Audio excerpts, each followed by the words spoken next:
Bonjour Jean-Paul Bedbez. Bonjour. Alors vous êtes fondateur de Bedbez Conseil, mais vous avez aussi parmi vos multiples casquettes celle d'Economic Advisor chez Deloitte.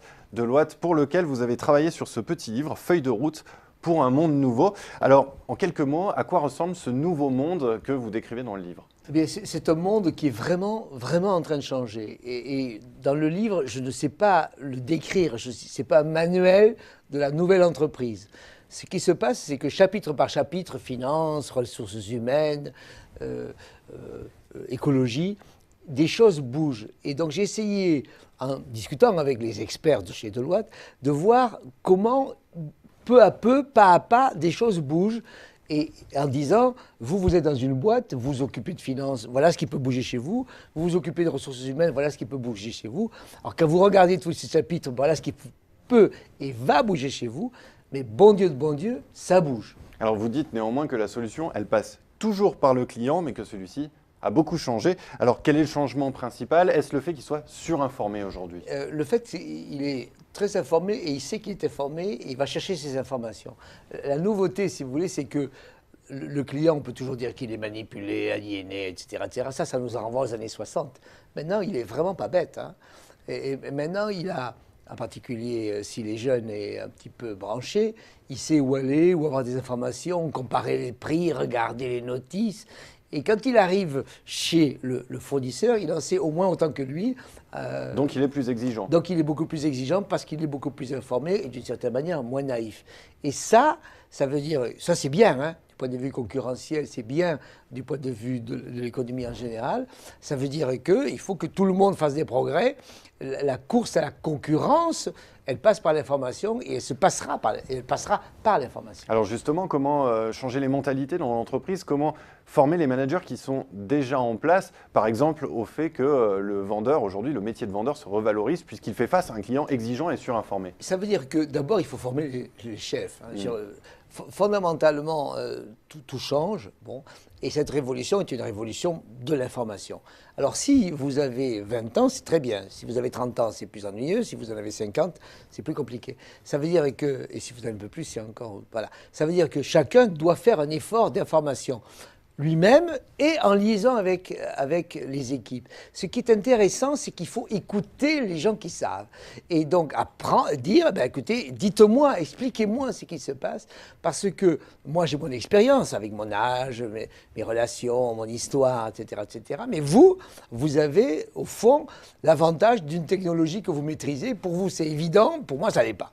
Et comment va-t-on faire pour, en quelque sorte, réunir des savoirs d'organisation, de rapports d'entreprise, de rapports humains, avec ces nouveautés. Comment est-ce qu'on va rabibocher ce qui est tout à fait nouveau avec ce qui est d'une certaine manière permanent ? Comment est-ce que cette révolution va être absorbée et comment l'entreprise va être plus efficace, meilleure, va faire en sorte d'être plus efficace, meilleure, par exemple pour la France, sur les commerces extérieurs, et plus efficace, meilleure à l'intérieur de la boîte, pour essayer, entre autres, de sauver l'emploi et de développer l'emploi. Alors, on se demande quand même, Jean-Paul Bedbez, la crise dure depuis 7 ans, elle a laminé le tissu économique. Est-ce qu'aujourd'hui, les entreprises ont le moyen d'investir, de s'armer pour faire face à ce nouveau monde ? Pour le moment, vous avez raison, c'est pas facile. Hein. C'est-à-dire que quand vous regardez les marges qu'elles ont, effectivement, c'est plus compliqué.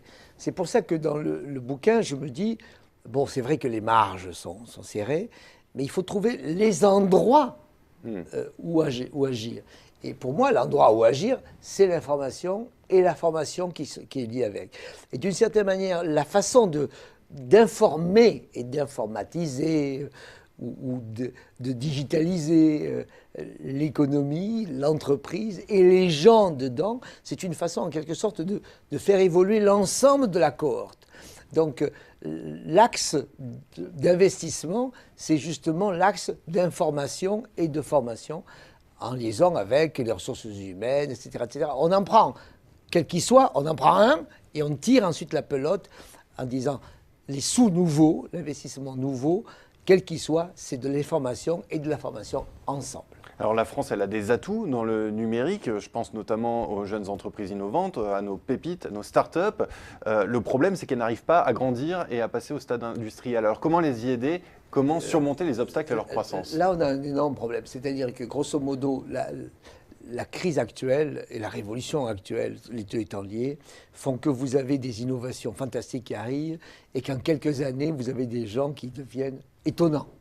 Étonnants, ça veut dire mondiaux. C'est-à-dire que les frontières, ça n'existe plus. Vous avez une technologie, cette technologie, si elle réussit, elle va se développer et par capillarité s'étendre. Et si elle s'étend par capillarité, vous, en tant que patron, vous, en tant qu'innovateur, vous devenez évidemment très riche, ou assez riche. Normalement, dans un système traditionnel, vous allez investir, vous allez grossir, vous allez grandir. Sauf si vous vous dites, eh ben, pourquoi j'ai des interrogations, j'ai des inquiétudes. Et si vous avez une très grande entreprise qui dit « Ouh là là, ça m'intéresse, ça, je vous donne X millions, parfois même X milliards, et je vous achète. » Et le risque que nous avons en particulier avec nos pépites, comme vous dites, c'est qu'on les vend, qu'elles se vendent vraiment trop tôt. Et donc, par rapport au système, par exemple, allemand, où vous avez des moyennes d'entreprise qui deviennent de plus en plus grosses, nous, on est en train de vendre le blé en herbe, ce qui fait que c'est vrai que ça va faire des récoltes ailleurs, mais c'est fait que ça nous pose quelques problèmes ici. Pour conclure, Jean-Paul Bedbez, vous dites que pour sortir de la crise, il nous faut 1 point de croissance en plus. Quels sont les arguments qui vous permettent de dire que c'est à notre portée? C'est à notre portée, pas à pas, peu à peu, chacun chez soi. C'est-à-dire que tous les ingrédients sont là pour que les boîtes fassent leur boulot. La macroéconomie, peut-être, mais n'attendons pas de la macroéconomie, de l'Europe, de la France, des aides. Elles viendront, elles doivent venir. Mais fondamentalement, il y a la capacité, chacun chez soi, d'améliorer. Chacun chez soi, ça ne veut pas dire chacun contre l'autre, mais ça veut dire qu'il nous faut, nous-mêmes, dans les boîtes, fabriquer et comprendre cette révolution, discuter avec les territoires, et à ce moment-là, on aura chez nous, dans les boîtes, le 1% qui nous manque. Restons optimistes donc. Absolument. Eh bien Jean-Paul Bedbez, je vous remercie pour ce message d'optimisme. Un plaisir.